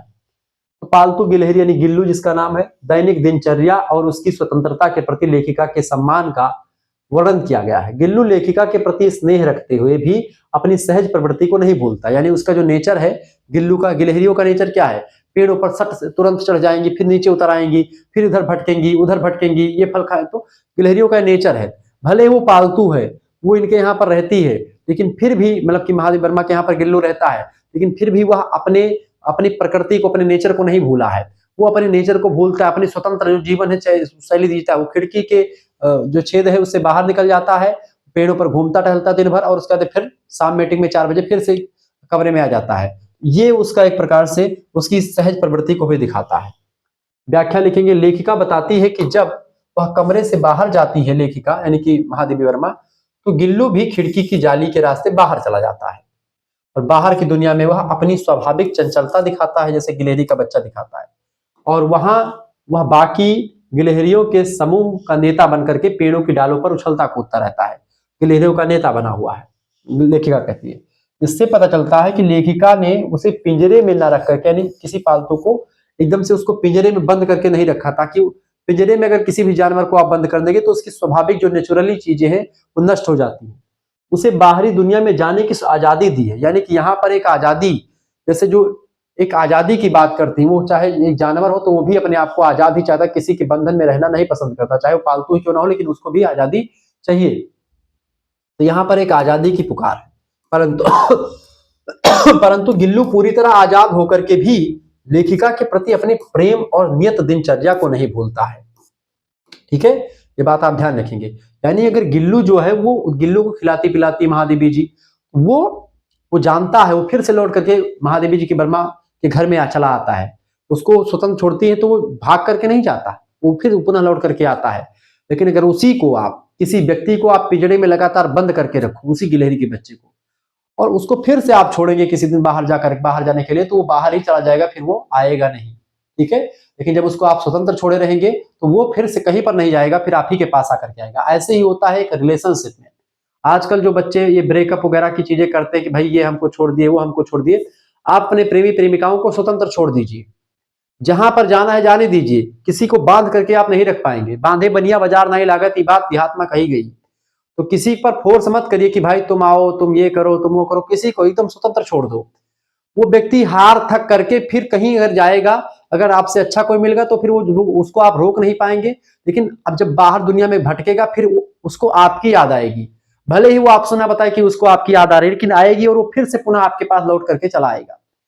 तो ये तात्पर्य यहां से गिल्लू से आप सीख सकते हैं कि अगर किसी व्यक्ति को आप जबरदस्ती बांध करके रखोगे, दबा करके रखोगे, तो वह व्यक्ति जब खुलने का मौका पाएगा, कहीं बाहर जाने का मौका पाएगा, तो दोबारा वो लौट करके आपके पास नहीं आएगा, क्योंकि उसको स्वतंत्रता मिली नहीं। और जहां पर उसको एक बार स्वतंत्रता मिल गई और बाहर की दुनिया उसने देख ली, तो फिर वो कुएं में नहीं आएगा, ठीक है। इसीलिए हमेशा अपने सगे संबंधियों को दबा करके मत रखिए, किसी को एकदम प्रेशर में मत रखिए। लेकिन अगर प्रेशर में रखेंगे तो किसी दिन, जिस दिन प्रेशर ज्यादा हुआ, किसी दिन फूट गया, तो फिर मामला साफ हो जाएगा, फिर आप उसको रोक नहीं पाओगे। समझ रहे हैं? इसीलिए रिलेशनशिप में अगर अच्छाई आपको देखनी है, तो आप कभी भी किसी भी चीज को बांध करके मत रखो, खुला छोड़ दो, रिलेशनशिप आपका अच्छा चलता रहेगा। उसका मन होगा तो रहेगा, नहीं मन होगा तो चला जाएगा। समझ रहे हैं? वही चीज यहाँ पर गिल्लू के साथ है। यहाँ पर लेखिका बताती है कि भाई स्वतंत्रता सभी को चाहिए, भले आप स्वतंत्रता देंगे, जितना स्वतंत्रता देंगे वह व्यक्ति उतना ही आपके प्रति कृतज्ञता प्रदर्शित करेगा। इससे पता चलता है कि लेखिका उसे पिंजरे में न रख करके उसे बाहरी दुनिया में जाने की आजादी देती है। परंतु गिल्लू पूरी तरह आजाद होकर के भी लेखिका के प्रति अपने प्रेम और नियत दिनचर्या को नहीं भूलता। वह रोजाना ठीक 4 बजे अपने आप खिड़की से वापस कमरे में आ जाता है और लेखिका के द्वारा बनाए गए अपने छोटे से झूले में आराम करने लगता है। विशेष बात यहाँ पर यह है, स्पेशल पॉइंट जो है इसका, इस अंश में पशु प्रेम और मानवीय करुणा का सुंदर चित्रण महादेवी जी ने किया है। महादेवी वर्मा की सरल, आत्मीय और चित्रण प्रधान, शब्दों से चित्र बनाने वाली जो शैली है उसका प्रयोग है। इसीलिए गिल्लू नाम का जो ये रेखा चित्र संस्मरण है, इसको रेखा चित्र की कैटेगरी में भी रखते हैं, क्योंकि रेखाएं इसमें बोलती हैं। प्रायः महादेवी वर्मा जी के जो रेखा चित्र हैं वो संस्मरणात्मक रेखा चित्र होते हैं, ठीक है, ध्यान रखिए। आगे व्याख्या देखें, दूसरी व्याख्या, निम्नलिखित गद्यांश का संदर्भ व्याख्या कीजिए। अब गद्यांश आपका ये है, अशोक के फूल से। मनुष्य की जीवन शक्ति बड़ी निर्मम है, यह सभ्यता और संस्कृति के वृथा मोहों को रौंदती चली आ रही है। यह सभ्यता, संस्कृति, धर्माचार्यों, विश्वासों, उत्सव, व्रत किसी की भी परवाह ना कर मस्तानी चाल से अपने रास्ते जा रही है। इस तेज धारा में अशोक कभी बह गया है। अशोक के वृक्ष में एक प्रकार से कोई परिवर्तन नहीं आया है, वह उसी मस्ती में हंस रहा है। हाँ, उसे हमारा देखने का दृष्टिकोण अवश्य बदलता है, ठीक है। तो ये है इनका हजारी प्रसाद द्विवेदी का। ससंदर्भ व्याख्या प्रस्तुत कीजिए। प्रस्तुत गद्यांश हिंदी के महान ललित निबंधकार आचार्य हजारी प्रसाद द्विवेदी के द्वारा रचित प्रसिद्ध निबंध अशोक के फूल से लिया गया है, ठीक है। इतना संदर्भ होगा। प्रसंग क्या लिखेंगे? कॉन्टेक्स्ट। इस अंश में द्विवेदी जी यानी हजारी प्रसाद द्विवेदी जी ने भारतीय संस्कृति की भारतीय संस्कृति लगातार परिवर्तित होती आई है, उसी परिवर्तनशीलता और मनुष्य की अदम्य जीवन शक्ति के बीच के संबंधों का दार्शनिक विवेचन प्रस्तुत कर रहे हैं कवि। वह बताते हैं हजारी प्रसाद द्विवेदी जी कि कैसे समय के साथ साथ सांस्कृतिक मूल्य मनुष्य के बदल जाते हैं, पर प्रकृति स्थिर रहती। अशोक का फूल स्थिर है, लेकिन मनुष्य का स्वभाव लगातार बदल जा रहा है। व्याख्या लिखेंगे, एक्सप्लेनेशन। लेखक कहते हैं कि मनुष्य की जीवन शक्ति मनुष्य निर्दयी यानी निर्मम होता है। मनुष्य की जीवन शक्ति बहुत निर्दयी है। इसका प्रवाह इतना तीव्र है कि यह प्राचीन सभ्यता और संस्कृति के व्यर्थ के मोहों यानी वृथा मोहों और रूढ़ियों को कुचली यानी रौंदती हुई निरंतर आगे बढ़ती जा रही है। मनुष्य की जो निर्दयी सोच है, वो जो सभ्यता संस्कृति है उसको रोकता नहीं है, वो समय के साथ साथ वो अपने आप की प्रकृति को बदलता जाता है, वो नेचर से को बदलता जाता है, सारी चीजें वो करता जाता है, ठीक है। यानी वो आगे बढ़ता जाता है, वो किसी की परवाह नहीं करता, ठीक है। यही पर कवि कहता है, यह शक्ति मानव के द्वारा बनाए गए तमाम जो रीति रिवाज हैं, धार्मिक नियम कायदे हैं, विश्वास है और उत्सव है, उसकी परवाह भी नहीं करती, बल्कि अपनी ही मस्त और निरंकुश गति से अपने मार्ग पर चलती जाती है। क्योंकि परिवर्तन ही प्रकृति का नियम है, तो परिवर्तनशील प्रकृति को दिखाया गया है। इतिहास की इस तीव्र परिवर्तनशील धारा में अशोक वृक्ष से जुड़ा प्राचीन गौरव और परंपराएं तो बह गई हैं, परंतु स्वयं अशोक का वृक्ष आज भी उसी रूप में खड़ा है। उसमें कोई परिवर्तन नहीं आया है। अशोक के वृक्ष में वह उसी आनंद और मस्ती में मुस्कुरा रहा है। यदि कुछ बदला है तो वह हमारा देखने का नजरिया बदल गया है। बाकी अशोक का पेड़ जो पहले आज के 100 साल पहले था वही आज भी पेड़ है, वही अशोक का फूल आज भी है। बस हमारे जिस तरीके से हमारी संस्कृति परंपरा बदल रही है, हमारे सोचने का तरीका बदल गया है, बाकी नेचुरली सारी चीजें वही है। हमारा नजरिया यानी दृष्टिकोण बदला है। हम अब उसे धार्मिक या सांस्कृतिक रूप से उतना महत्व नहीं देते अशोक के फूल को जितना पहले देते थे, लेकिन आज भी वह पेड़ वही व्यवस्था देता है जो पहले देता था। विशेष देखिए, यह द्विवेदी जी की ऐतिहासिक और सांस्कृतिक आलोचनात्मक दृष्टि का परिचायक है। जीवन शक्ति की निर्ममता एक गहन दार्शनिक विचार है जो परिवर्तन को अनिवार्य बताता है। लेकिन जो अशोक का फूल है वो एक प्रकार से इस परिवर्तन रूपी चीजों में अपने आप को नहीं बदलता है, मनुष्य के विचार केवल बदलते, लेकिन अशोक का फूल जो का त्यों आज भी बना हुआ है। ठीक है, बस हमारा देखने का नजरिया उसको जरूर बदल गया है। ठीक है, आगे देखिए, निम्नलिखित गद्यांश का साथ संदर्भ व्याख्या प्रस्तुत कीजिए। अब ये क्या है भैया, देखो, न्याय के सिवा उसे और कुछ नहीं सोचता। आज उसे यह भी विश्वास हो गया कि पंच की जबान से खुदा बोलता है। जुम्मन की बातें सुनकर भाव विभोल हो गया। जुम्मन की बातें सुनकर भाव विभोल हो जाता है कौन? अलगू चौधरी। इस पानी से दोनों का मैल धुल गया।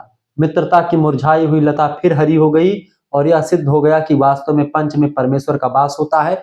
कहानी के अंतिम बिंदुओं में ये एक प्रकार से पंक्तियां हैं, ये गद्यांश है पंच परमेश्वर कहानी का। संदर्भ लिखेंगे, रेफरेंस। प्रस्तुत गद्यांश प्रेमचंद यानी मुंशी प्रेमचंद के द्वारा रचित प्रसिद्ध कहानी पंच परमेश्वर से उद्धृत है। प्रसंग लिखेंगे, यह अंश तब आता है जब जुम्मन शेख जो और अलगू चौधरी दोनों एक दूसरे के मित्र हैं। मित्रता एकदम से जबरदस्त है। अब जुम्मन शेख की एक खाला है, एक मौसी है, जिनकी जमीन संपत्ति जो है जुम्मन शेख पा जाता है। जुम्मन शेख को मौसी जाकर के सब लिख देती है, अपना जो कुछ उनके खेत पास जो 4-5-10 बीघा रहता है सब जाकर के जुम्मन शेख को मौसी दे देती है कि अब हमारा तो है। और इसी शर्त पर जो है अलगू चौधरी से तमाम बार कह करके अलगू चौधरी जाता है, लिखवा देता है। और अलगू चौधरी से इन्होंने किसी शर्त पर कहा गया था कि भाई मौसी का देखभाल तुम करोगे, ठीक है, तो जुम्मन शेख के नाम। लेकिन जुम्मन शेख इसके ठीक विपरीत हो जाता है। जुम्मन शेख खाला को डांटता है, खाला की बातों को नहीं मानता है, खाला से लड़ता है, उनको 2 वक्त की रोटी भी सही तरीके से नहीं देता है। खाला ऐसे में शिकायत करती है अलगू चौधरी से, पंचायत बटोरती है और पंच में अलगू चौधरी जुम्मन शेख के खिलाफ जो है मुकदमा सुनाता है। कहता है कि जुम्मन को एक प्रकार से या तो खेत आप उनको लिख दीजिए दोबारा से, या फिर आप उनकी जो है भरपाई कीजिए पूरा। तो जुम्मन शेख जो है इससे बड़ा दुख होता है और मित्रता टूट जाती है। टूट चुकी मित्रता तो इसी से टूट गई थी।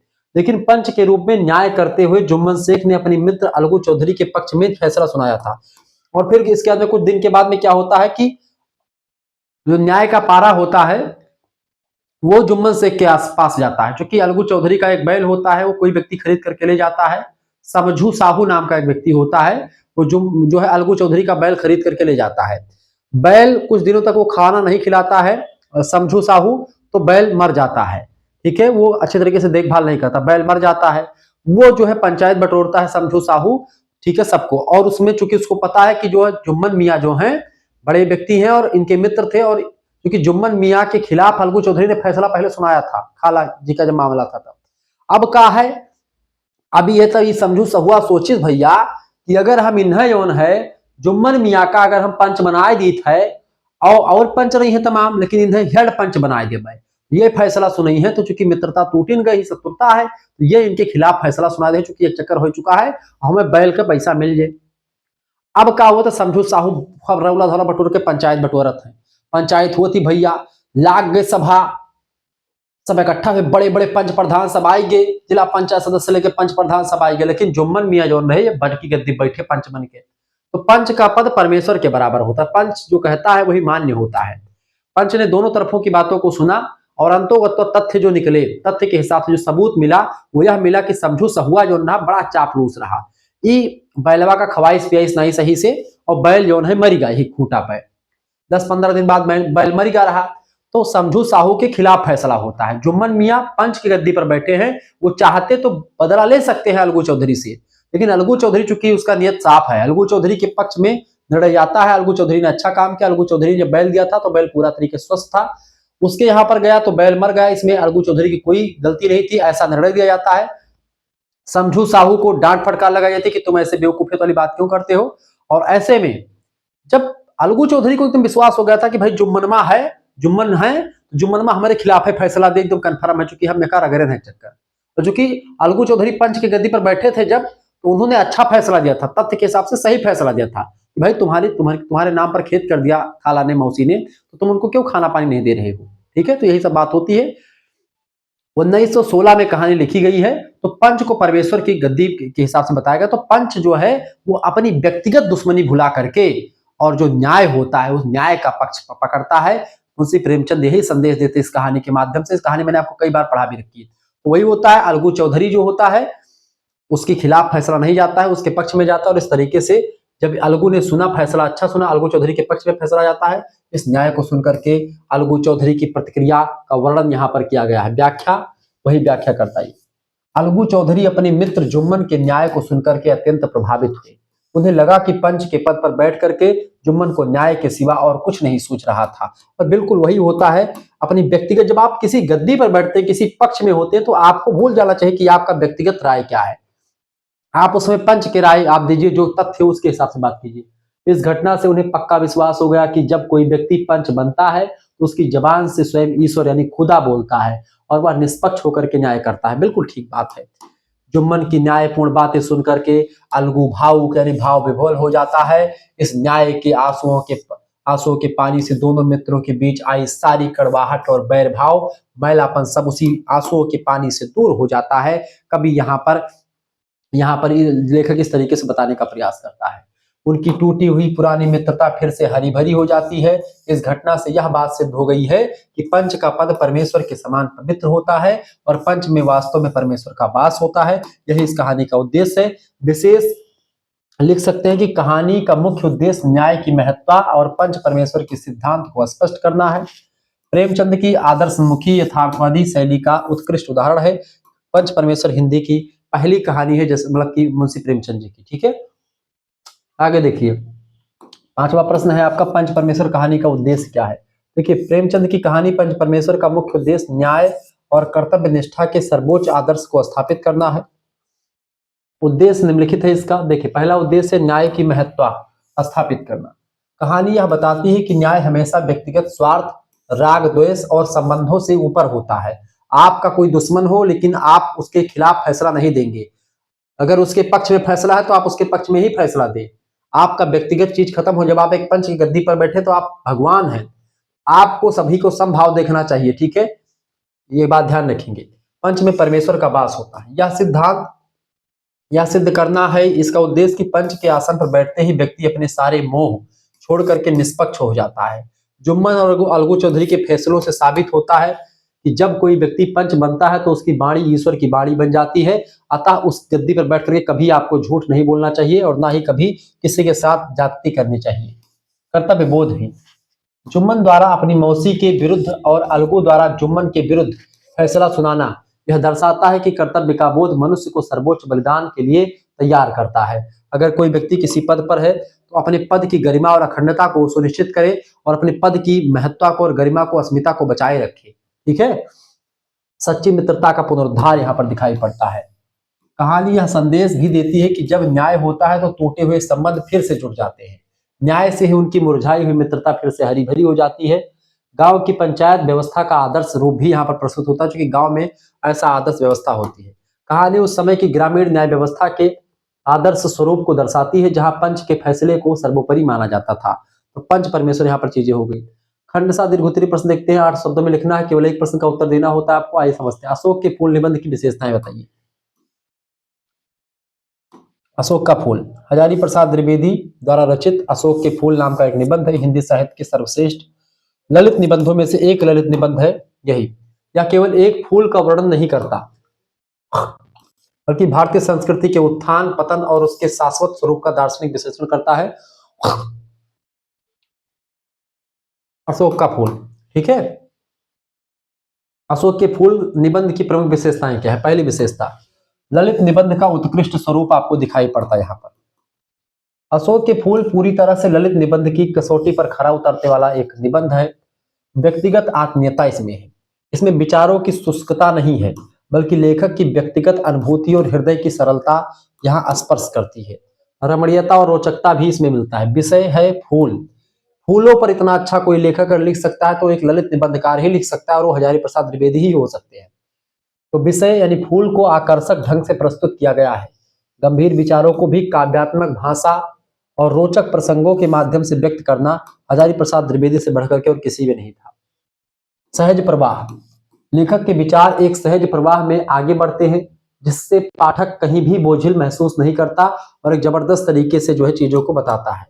दूसरी विशेषता, सांस्कृतिक और ऐतिहासिक दृष्टिकोण का समावेश भी इस निबंध में किया गया है। अशोक का फूल निबंध भारतीय संस्कृति यानी कि जो इंडियन कल्चर है, इसकी गहराई को समझने का एक प्रयास करता है। काल प्रवाह का चित्रण किया गया इसमें। द्विवेदी जी अशोक के फूल के माध्यम से बताते हैं कि कैसे कामदेव के बाणों का हिस्सा रहा यह फूल एक समय आदर पाता था, फिर विस्मृत हो गया। पहले एक समय था कि इसी इसी जो कामदेव के जो है पास रहता ये फूल, अशोक का फूल, आज उसको कोई रिस्पेक्ट नहीं था। एक समय था इसकी पूजा होती थी, आज इसकी पूजा नहीं होती। नजरिया बदल गया, चूंकि लोगों के देखने का नजरिया बदल गया, ठीक है, पॉइंट ऑफ व्यू बदल गया। परिवर्तनशीलता का दर्शन, लेखक ने स्थापित किया है कि भारतीय संस्कृति में समय समय पर जाति, धर्म और विश्वास की न जाने कितनी धाराओं को आत्मसात किया है और अनुपयोगी को छोड़ दिया। यानी जो जरूरत की चीजें थी उसको धारण किया है, और जो अनुपयोगी थी, जिनका जरूरत नहीं थी, उसको छोड़ भी दिया है। उनका प्रसिद्ध कथन है कि दुनिया बड़ी भुलक्कड़ है, इसी परिवर्तनशीलता को दर्शाता है, ठीक है। संस्कृति का जीवित स्वरूप, लेखक क्या मानते हैं कि संस्कृति एक निरंतर प्रवाहित धारा है, जो एक पीढ़ी से दूसरी पीढ़ी में हस्तांतरित होती है। रूढ़ियों को त्याग करके हमेशा जीवित रहती है। कोई भी परंपरा, कोई भी संस्कृति जो रहती है, एक पीढ़ी से दूसरी पीढ़ी में जाती रहती है, लेकिन उसमें परिवर्तन होता रहता है। अच्छी चीजें शामिल होती हैं, बुरी चीजें जो है उससे नेग्लेक्ट होती हैं। तीसरी विशेषता, दार्शनिक चिंतन और जीवन सत्य का उद्घाटन इसमें किया गया। इस निबंध में सहजता के साथ साथ गहन दार्शनिक विचार भी छिपे हुए हैं। मनुष्य की जीवन शक्ति, लेखक ने मनुष्य की जीवन शक्ति को निर्मम यानी निर्दयी और अजेय बताया है। यह शक्ति सभ्यता और संस्कृति के व्यर्थ के मोहों को कुचलती हुई आगे बढ़ती है। संस्कृति और सभ्यता के पास में नहीं बनती है, बल्कि वो नई नई चीजों को धारण करती है और जो पुरानी चीजें उसको छोड़ देती है। आशावादी दृष्टिकोण है। निबंध का अंत निराशावादी नहीं है, आशावादी है।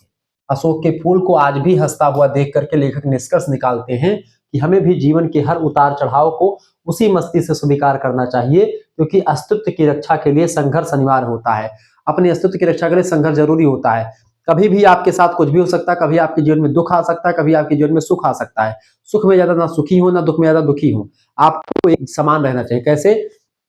उदेति सविता ताम्रस ताम्र संपत्तो चा विपत्तो चा महता में कृपता। इस तरीके से सूर्य भगवान उदय होते समय लाल होते हैं और अस्त होते समय भी लाल होते हैं, ऐसे ही मनुष्य को दुख और सुख में हमेशा एक समान रहना चाहिए। जैसे सूर्य भगवान ना तो उदय होने का उनको ज्यादा खुशी है, ना ही अस्त होने का उनको गम है। तो इस तरीके से आपको जीवन में हमेशा तारतम्यता के साथ आगे बढ़ना चाहिए। सुख और दुख हमेशा आते रहते हैं, तो जीवन के दो पहलू हैं। भले ही सब कुछ आज जिस अशोक के फूल को जो पहले वैधता मिलती थी, आज का मनुष्य उसको उतना ज्यादा ना एक प्रकार से देता हो, उसको उतना ज्यादा रिस्पेक्ट ना देता हो, लेकिन आज भी वह खिला है, वो हंस रहा है, वो पहले जैसा ही है। बस लोगों का नजरिया बदल गया उसको देखने का, अशोक के फूल को देखने का। भाषा और शैली की मौलिकता, द्विवेदी जी की भाषा शैली उनकी विद्वता और संस्कृति का प्रमाण है। संस्कृत निष्ठ शब्दावली का प्रयोग करते हैं आप। भाषा में तत्सम यानी संस्कृत के मूल शब्दों का बाहुल्य आपको दिखेगा, जो विचारों को गरिमा और गंभीरता प्रदान करता है। उदाहरण, वृथा मोह, निर्मम, धर्माचार, मस्तानी चाल, ऐसे तमाम प्रकार के शब्दों का प्रयोग इन्होंने किया है, जो कि बड़े जबरदस्त है। व्याख्यात्मक शैली का भी प्रयोग है। विषय को स्पष्ट करने के लिए वे जगह जगह पौराणिक कथाओं जैसे कि यक्ष और गंधर्व, इतिहास और संस्कृत साहित्य का उल्लेख किया करते हैं बार बार, क्योंकि हजारी प्रसाद द्विवेदी को बहुत ज्यादा ज्ञान रहा है अध्यात्म का भी, ठीक है, बड़े जबरदस्त तरीके से जो लिखते हैं। सूक्तिमयता, यानी उनके काव्य अक्सर सूक्ति यानी ज्ञान भरी छोटी बातें बन जाते हैं जो पाठक को सोचने पर मजबूर भी कर देते हैं। निष्कर्षतः हम कह सकते हैं कि अशोक के फूल एक ऐसा ललित निबंध है जो सौंदर्य बोध को, सांस्कृतिक चेतना, दार्शनिक चिंतन और शैलीगत विशिष्टता का अद्भुत समन्वय करता है। यह पाठकों को प्रकृति के माध्यम से जीवन के शाश्वत सत्यों का बोध कराता है, जानकारी देता है कि जीवन में कैसे जिया जाता है। ठीक है, चाहे दुख हो चाहे सुख हो, सभी में एक जैसे व्यक्ति को रहना चाहिए। दुख में ज्यादा दुखी नहीं, सुख में ज्यादा सुखी नहीं। ठीक है,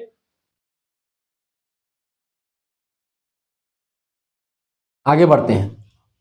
अगला क्वेश्चन आपका आ चुका, स्मारक साहित्य किसे कहते हैं, इसकी विधाओं पर प्रकाश डालिए। स्मारक साहित्य माने होता है, देखिए स्मारक साहित्य, स्मारक साहित्य हिंदी गद्य की उस विधा को कहते हैं जिसमें लेखक अपने जीवन में आए किसी विशेष व्यक्ति या यादगार लम्हा या यादगार घटना को आधार बनाता है। उसके जीवन में जो ऐसी घटना है, ऐसे व्यक्ति हैं जो उसके जीवन में आए हैं और उसको बार बार वो चीजें याद आती हैं, उन पर व्यक्ति वो लिखता है। उसी को बोलते हैं संस्मरण या स्मारक चीजें, जिसको स्मृति के लिए, जैसे रेखा चित्र हो गया, संस्मरण हो गया, वही चीजें आधार बना करके अतीत की स्मृतियों को कलात्मक ढंग से प्रस्तुत करता है। इसे स्मृति आधारित साहित्य भी कहा जाता है।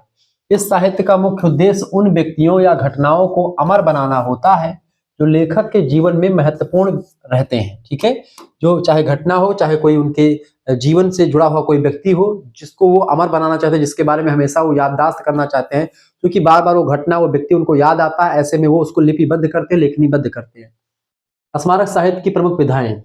एक स्मारक साहित्य के अंतर्गत मुख्य रूप से निम्नलिखित दो गद्य विधाएं शामिल होती हैं। पहली है संस्मरण और दूसरी है रेखा चित्र। संस्मरण क्या होता है, परिभाषा लिखेंगे। संस्मरण वह गद्य विधा है जिसमें लेखक अपने जीवन के किसी विशेष कालखंड या अपने संपर्क में आए किसी महान व्यक्ति की स्मृतियों को आत्मीयता के साथ लिखता है। ठीक है, बहुत अच्छे तरीके से, उसको जबरदस्त तरीके से लिखता है। अपने जीवन संबंधित किसी व्यक्ति या किसी घटना के बारे में उसके संपर्क में जो आया हुआ है और बार बार वो घटना उसको बार बार याद आती है और बार बार उसको एक प्रकार से मोटिवेट या प्रेरित करती है, तो उसके बारे में व्यक्ति लिख देता है। इसकी विशेषताएं ये होती हैं संस्मरण की सत्यता। स्मरण जो होता है, संस्मरण जो होता है, इसका आधार सत्य घटनाएं और यथार्थ व्यक्ति होते हैं जो इसके जीवन में, लेखक के जीवन में बार बार आते हैं और उसको याद भी आते रहते हैं। आत्मीयता, इसमें लेखक का व्यक्तिगत लगाव और भावुकता जो है उस व्यक्ति से, उस पर्टिकुलर व्यक्ति से या उस चीज से जुड़ी होती है जिसके बारे में वो लिखना चाहता है। कलात्मकता भी इसकी एक विशेषता है। यह केवल तथ्यों का संग्रह न होकर के एक साहित्यिक रचना भी होती है। कौन? संस्मरण। उदाहरण जैसे महादेवी वर्मा का पथ का साथी, इसमें उन्होंने समकालीन साहित्यकारों के संस्मरण लिखे हैं। और रामवृक्ष बेनीपुरी का माटी की मूर्तें, ये सब ऐसे रचनाएं हैं, ऐसे संस्मरण हैं जिसमें अपने समय के बारे में चीजों को लिखा गया है कि भाई उसके समय में कौन कौन से लेखक या कौन कौन से व्यक्ति रहे जो उसके जीवन में सबसे इंपॉर्टेंस रखते हैं, उनके बारे में लिखा जाता है। दूसरा होता स्मारक साहित्य में होता है रेखा चित्र, स्केच इसको कहते हैं। परिभाषा लिखेंगे। रेखा चित्र गद्य की वह विधा है जिसमें लेखक शब्दों के माध्यम से किसी व्यक्ति, वस्तु या घटना का चित्र यानी स्केच इस प्रकार बनाता है कि उसका बाहरी और आंतरिक स्वरूप पाठक के मन में जीवंत हो उठते हैं, यानी कि एकदम से खिल उठता है और जीवन लगता है कि भाई ये सामने चल रहा है। तो कोई लेखक शब्दों के माध्यम से किसी व्यक्ति या वस्तु या घटना का चित्र यानी स्केच इस प्रकार से बनाता है कि उसका बाहरी और आंतरिक दोनों रूप उस व्यक्ति का, उस चीज का प्रस्तुत हो जाता है। विशेषताओं की बात की, चित्रण प्रधानता। शब्दों का प्रयोग इस तरह होता है जैसे तूलिका यानी कि ब्रश का प्रयोग चित्रकार करता है। चरित्र की समग्रता, इसमें व्यक्ति के स्वभाव, वेशभूषा, व्यवहार आदि का एक समग्र चित्र प्रस्तुत किया जाता है। ये बात भी आप ध्यान रखिए। संक्षिप्तता, संस्मरण की तुलना में यह अधिक संक्षिप्त यानी छोटा होता है और तीव्र प्रभाव वाला होता है, यानी कि रेखा चित्र में शब्द कम होते हैं, संस्मरण में शब्द ज्यादा होते हैं। संस्मरण बड़ा होता है, रेखा चित्र थोड़ा छोटा होता है। उदाहरण महादेवी वर्मा का गिल्लू, इसे संस्मरणात्मक रेखा चित्र भी माना जाता है क्योंकि इसमें संस्मरण रेखा चित्र दोनों है। और भक्तिमन उसके अतीत के चलचित्र से। ठीक है, ये सारी रचनाएं जो हैं खास करके आप देखते हैं जैसे रामवृक्ष बेनीपुरी हो गई, ये सब लोगों ने अच्छे तरीके से लिखा है। निष्कर्षतः संक्षेप में संस्मरण और रेखा चित्र दोनों ही स्मृति पर आधारित साहित्य हैं। संस्मरण का आधार व्यक्तिगत अनुभव होता है जबकि रेखा चित्र का आधार शब्दों के द्वारा निर्मित एक चित्र होता है। ये दोनों विधाएं ही अतीत को वर्तमान में जीवित रखने का कार्य करती हैं, इसीलिए इन्हें स्मारक साहित्य की संज्ञा दी जाती है। ठीक है, ये बात आप ध्यान दें। इस तरीके से आपने चीजों को समझा और पढ़ा। मिलते हैं फिर नेक्स्ट वीडियो में, तब तक के लिए जय हिंद जय भारत। उससे पहले जान लीजिए अगर आपको जुड़ना है तो आप जुड़ सकते हैं 99 84 039 139 इस नंबर पर आप एसएमएस कर दीजिएगा, ठीक है। व्हाट्सएप पर एसएमएस कर दीजिएगा अगर आपको कोर्स में ज्वाइन होना, पीडीएफ नोट्स प्राप्त करने हैं। अपना नाम एसएमएस कर दीजिएगा, अपनी यूनिवर्सिटी का नाम, अपने सब्जेक्ट के नेम और आपके सेमेस्टर में अपने सेमेस्टर का नाम लिख करके भेज दीजिएगा, ठीक है। अभी आप लिख करके भेजेंगे, जैसे आप लिख करके भेजेंगे आपके पास एक क्यूआर कोड स्कैनर भेजा जाएगा। उसी स्कैनर पर आपको मात्र 100 रुपए फीस जमा कर देने हैं और आपको केवल एक सब्जेक्ट हिंदी का नहीं बल्कि सभी सब्जेक्ट का इसी 100 रुपए में सभी सब्जेक्ट का आपको नोट्स मिलेगा। Geography, political science, Hindi, Sanskrit, ठीक है, शिक्षा शास्त्र, समाज शास्त्र, सारे सब्जेक्ट का नोट्स आपको मिल जाएगा। और को करिकुलर 2 मेजर सब्जेक्ट, एक माइनर, एक को करिकुलर, इन चारों पांचों सब्जेक्ट की तैयारी मात्र 100 रुपए फीस में हो जाएगी। इसमें आपको सभी सब्जेक्ट का प्रैक्टिस सेट मिलेगा। जैसे ही आपने प्रैक्टिस सेट देखा, पेपर को मैंने सॉल्व किया, तो पेपर भी मिलेगा और उसका साल भी मिलेगा। कई पेपर मैं सॉल्व करवा चुका हूँ, सब मिल जाएगा आपको इसमें। हिंदी का, संस्कृत का, ज्योग्राफी, पॉलिटिकल साइंस का, सभी का मिलेगा आपको, ठीक है। लेकिन जो बच्चा चाहता है कि हमको गुरुजी 4th सेमेस्टर का 3rd और 4th का एक साथ जुड़ना है, तो 3rd और 4th का एक साथ जुड़ने वाले बच्चों के लिए 50 रुपए की छूट चल रही है। वैसे 3rd सेमेस्टर का फीस 100 रुपए है। अगर कोई बच्चा चाहता है कि हम 4th सेमेस्टर में केवल जुड़ेंगे गुरुजी, तो 4th सेमेस्टर में केवल 4th सेमेस्टर का फीस 100 रुपए है। अगर आप अभी 4th सेमेस्टर का एडमिशन लेना चाहते हैं तो 4th सेमेस्टर का भी एडमिशन शुरू हो चुका है। आप एसएमएस करेंगे, 6 महीने की फीस केवल 100 रुपए है। उसमें सभी सब्जेक्ट आपको मिलता रहेगा। ग्रुप में आपको जोड़ा जाएगा, वहीं पर लाइव क्लास के link, PDF notes, live class, PDF notes और सब कुछ मिलेगा। फिर पिछले साल का पेपर मिलेगा, साल भर में प्रैक्टिस मिलेगा। ऑब्जेक्टिव पेपर होने वाला है 4th सेमेस्टर का, तो उसके लिए एक बेहतर तैयारी, हिंदी अनुवाद आपको पढ़ना है 4th सेमेस्टर में, तो उसकी तैयारी आपको सभी सब्जेक्ट की केवल 100 रुपए में आपकी मिलेगी, ठीक है। 4th सेमेस्टर का केवल 4th सेमेस्टर का 100 रुपए फीस, केवल 3rd सेमेस्टर का 100 रुपए फीस। लेकिन जो बच्चा 3rd और 4th का एक साथ जुड़ना चाहता है उसके लिए 50 रुपए कम, ऐसे दोनों सेमेस्टर का फीस 200 रुपए हो जाता है। लेकिन आपका 200 रुपए नहीं लगेगा, आपका केवल 150 रुपए लगेगा और सभी सब्जेक्ट का आपको यहाँ पर नोट्स मिलेगा। 150 रुपए में दोनों सेमेस्टर का, 3rd और 4th का। अभी के लिए ऑफर है, ये ऑफर कभी भी खत्म हो सकता है, तो जल्दी जुड़ेंगे तो आप ही का फायदा होगा, ठीक है। ये तो मेरे हिसाब से आप सभी को ये वाला जुड़ना चाहिए, क्योंकि इससे आपका आगे चल करके टीजीटी, पीजीटी, नेट, जेआरएफ का पेपर देंगे हिंदी से, या एमए का एंट्रेंस देंगे कहीं पर, तो उसके लिए आपका बहुत एक पृष्ठभूमि तैयार होगी और आप बहुत कुछ जानकारी हमसे हासिल कर पाएंगे। आप डायरेक्टली हमसे जुड़ पाएंगे और बहुत ही आपका फायदा होगा, ठीक है। आप एक सब्जेक्ट की सीरीज खरीदते तो आपका बहुत पैसा खर्च हो जाता है और तमाम 4-5 सब्जेक्ट की सीरीज खरीदेंगे 300 से 400 रुपए आपके चले जाएंगे। लेकिन आप हमसे जुड़ेंगे, केवल 150 में 2 सेमेस्टर का आपको क्लास, पीडीएफ नोट सब कुछ मिलेगा, पेपर भी मिलेगा आपको, सारी चीजें। तो एक आपका फायदा होने वाला है, ठीक है। सभी सब्जेक्ट का मिलेगा, केवल एक सब्जेक्ट का नहीं। आप किसी विश्वविद्यालय में, राम मनोहर लोहिया विश्वविद्यालय, वीर बहादुर सिंह पूर्वांचल, महात्मा गांधी काशी विद्यापीठ, जनरल चंद्रशेखर बलिया विश्वविद्यालय, महाराजा सुहेलदेव आजमगढ़ विश्वविद्यालय, डीडीयू यूनिवर्सिटी, मासा कुमारी Saharanpur, Raja Mahendra Pratap Singh state university, MG पैर बरेली लोहेरगढ़ विश्वविद्यालय, सिद्धार्थ यूनिवर्सिटी कपिल वस्तु, इसके अलावा मां पाटेश्वरी बलरामपुर विश्वविद्यालय, छत्रपति साहू जी महाराज कानपुर विश्वविद्यालय, चौधरी चरण सिंह मेरठ विश्वविद्यालय, बुंदेलखंड यूनिवर्सिटी झांसी, डॉक्टर भीमराव अम्बेडकर आगरा विश्वविद्यालय। इसके अलावा आपके और तमाम प्रकार के विश्वविद्यालय, लखनऊ विश्वविद्यालय, प्रोफेसर रज्जू भैया स्टेट यूनिवर्सिटी का पूरा पेपर मैंने फंसा दिया कल, उन सभी के लेक्चर्स। इसके अलावा आपका डॉक्टर भीमराव अम्बेडकर आगरा हो गया, मासा कुमारी, इसके अलावा मां पाटेश्वरी, मां विंध्यवासिनी, सभी विश्वविद्यालय के बच्चे पढ़ सकते हैं। तो जिनको भी जुड़ना है तुरंत एसएमएस करें, तुरंत जुड़ जाए, देर ना करें। और ध्यान रखेंगे, एसएमएस तभी करिएगा जब आपको जुड़ना हो, बिना मतलब के प्लीज एसएमएस ना करें, क्योंकि ज्यादा एसएमएस होने से व्हाट्सएप नंबर बंद हो जाते हैं। क्योंकि मेरा पुराना नंबर इसी वजह से बंद हो गया, क्योंकि बहुत सारे बच्चे एसएमएस कर देते थे, बिना मतलब के एसएमएस कर देते थे, ठीक है। तो आपको जुड़ना है तो आप सोचिए कि भाई 150 रुपए फीस लगेगा दोनों सेमेस्टर का, एक सेमेस्टर की 100 रुपए फीस है, तो उससे कम नहीं किया जाएगा, ये बात ध्यान रखिए। क्योंकि बहुत कम करके मैंने रखा था कि हर एक बच्चा पढ़ पाए, और आपके हिसाब से ही मैंने रखा। एक सेमेस्टर की फीस, एक सब्जेक्ट की फीस 100 या 150 रुपए रखी जाती है, लेकिन मैं सभी सब्जेक्ट की रख रहा हूँ, जिसमें आपका को करिकुलर का प्रैक्टिस भी दूंगा, ऑब्जेक्टिव वाला, ह्यूमन वैल्यूज, इन्वायरमेंटल स्टडीज शामिल हो, या आपका फिजिकल एजुकेशन, योगा शामिल हो, सभी का आपको मिलेगा पूरा। तो आपका फायदा ही फायदा, तो आप जुड़ जाइए प्लीज। मिलते हैं तब तक के लिए, जय हिंद, जय भारत। बहुत बहुत धन्यवाद। वीडियो को लाइक करें, चैनल को नए हैं तो सब्सक्राइब कर दीजिएगा। बहुत बहुत धन्यवाद। वीडियो को शेयर कर दीजिएगा। हमारा 2 चैनल और है, एक का नाम है को करिकुलर मास्टर और एक का नाम है बीए करेकर। तो को करिकुलर मास्टर चैनल पर आपकी को करिकुलर की परीक्षाओं की तैयारी विधिवत तरीके से होती है, यानी जैसे ह्यूमन वैल्यूज, एनवायरमेंटल स्टडीज हो गया, या फिर आपका एनालिटिक एबिलिटी, डिटेल अवेयरनेस, या फिर जो भी आपका है 3rd सेमेस्टर में, उन सभी का को करिकुलर का, माइनर का पेपर सबका अधिकतर वहीं पर आपको मिलता है। और यहाँ पर आपको क्या मिलेगा बेटा, यहाँ पर आपको शुक्ला आईडी पॉइंट पर सभी सब्जेक्ट का नोट्स मिलता है, सब कुछ आपको मिलता है। बीए करिकुलर पर भी आपको तमाम सारे पेपर वगैरह मिलते हैं। तो आप तीनों चैनल को सब्सक्राइब कर लीजिएगा। और शुक्ला आईडी पॉइंट पिछले 7 सालों से आपको पढ़ा रहा है बहुत ही मेहनत तरीके से। आप आगे जब 4th सेमेस्टर में जाएंगे, 6th सेमेस्टर में जाएंगे, 5th में, सभी की तैयारी आपकी इसी चैनल पर होगी। कहीं पर आपको भटकना नहीं और कहीं पर जाना नहीं है, आराम से पढ़ेगा, सब कुछ यहीं से आएगा। और बेस्ट ऑफ लक कल की परीक्षा के लिए, जिनकी परीक्षा लगी हुई है। जब भी परीक्षा आपकी लगी, आप इस वीडियो को अगर देख रहे हैं, जब भी देख रहे हैं, 2026 में देखेंगे, 27 में देखेंगे, सभी के लिए इंपॉर्टेंट ही है, ठीक है। धन्यवाद, बहुत बहुत धन्यवाद। Good night, I love you.